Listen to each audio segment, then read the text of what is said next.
Hello বন্ধুরা, কেমন আছেন সকলে? আশা করছি সকলে খুবই ভালো আছেন। আমি নিশ্চিত আপনি এই ফোনটি দেখার পর আইফোনের সাথে মিলিয়ে ফেলেছেন।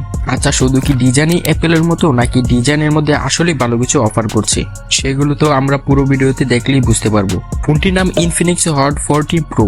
আর আমরা এই ভিডিওতে ফোনটির প্রাইস সম্পর্কে জানবো, সেগুলোর সাথে ফোনটির ক্যামেরা পারফরমেন্স, ডিসপ্লের সম্পর্কে ডিটেলস জানতে পারবো। তাই ভিডিওটি শেষ পর্যন্ত দেখার অনুরোধ করছি। আসুন তাহলে শুরু করি আজকের ভিডিওটি। বন্ধুরা, আমি শুরুতে বলেছি ফোনটি সম্পূর্ণ অ্যাপেলের ডিজাইনের মতো লাগে। অন্যান্য ফোনগুলিতে যেমন আমরা এরকম ডিজাইনই দেখেছি, শুধুমাত্র 3টি ক্যামেরার মধ্যে সীমাবদ্ধ ছিল, কিন্তু এই ফোনটিতে সম্পূর্ণ আলাদা। এখানে যেমনটা দেখতে পাচ্ছেন, একদমই আইফোনের মতো সিমিলার কিছু করার চেষ্টা করছে। যাই হোক, ফোনটির ফ্রেম যেমন প্লাস্টিকের, তেমনিভাবে ফোনটির ব্যাক প্যানেলের প্লাস্টিকের ব্যবহার করা হয়েছে। ফোনটি ডিক সেন্সর 8.3 মিলিমিটার এবং এর ওজন 199 গ্রামের মতো।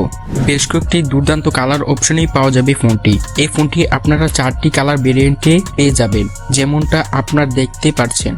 কি বন্ধুরা, কোনটি আপনার কাছে বেশি ভালো লেগেছে অবশ্যই কমেন্ট করে জানাতে ভুলবেন না। ইনফিনিক্স হট 40 প্রো, এতে ব্যবহার করা হয়েছে বিশাল সাইজের 6.78 ইঞ্চির একটি ডিসপ্লে, যার resolution full HD plus.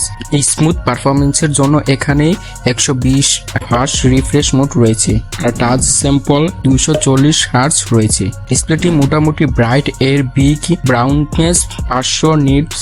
ডিসপ্লেটি LCD হলেও বেশ ভালো লেগেছে আমার কাছে। বড় ডিসপ্লে এবং ডিজাইন কেমন লাগলো কমেন্ট করে জানাতে ভুলবেন না।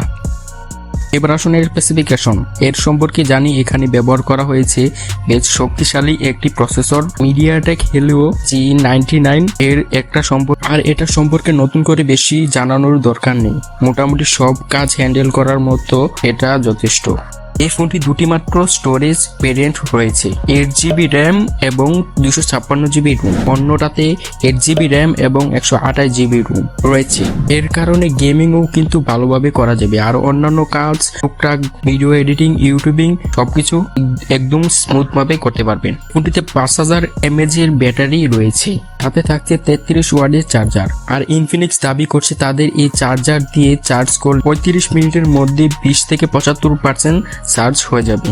বন্ধুরা, এখানে আরো একটি দারুণ জিনিস রয়েছে, এটা হলো ম্যাজিক রিং, ওই অ্যাপেলের ডাইনামিক আইল্যান্ডের মতোই। অলরাইট, এবার আসুন ক্যামেরা সম্পর্কে কথা বলি। ফোনটিতে ব্যবহার করা হয়েছে ট্রিপল ক্যামেরা সেটআপ, যদিও কাজের সেন্সর মাত্র একটি, অতএব এখানে ব্যবহার করা হয়েছে 108 মেগাপিক্সেলের মেইন ক্যামেরা সেন্সর। সেকেন্ড ক্যামেরাটি 2 মেগাপিক্সেলের মাইক্রো এবং তৃতীয় ক্যামেরাটি এআই সেন্সর। ফোনটি আসলে এখানে একটি পেয়ে যাবেন 32 মেগাপিক্সেলের একটি সেলফি ক্যামেরা। আর এই ফোনটি কেমন ফটো তুলতে পারে এখানে আপনারা দেখতে পাচ্ছেন।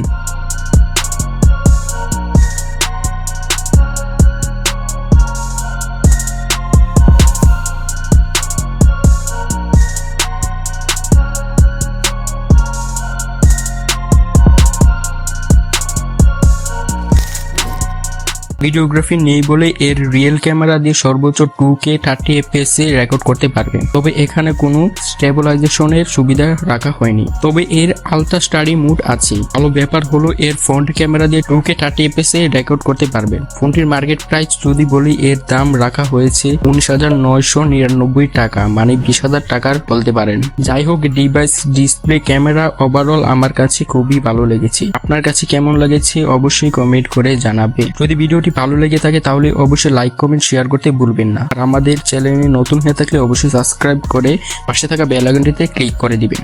ধন্যবাদ।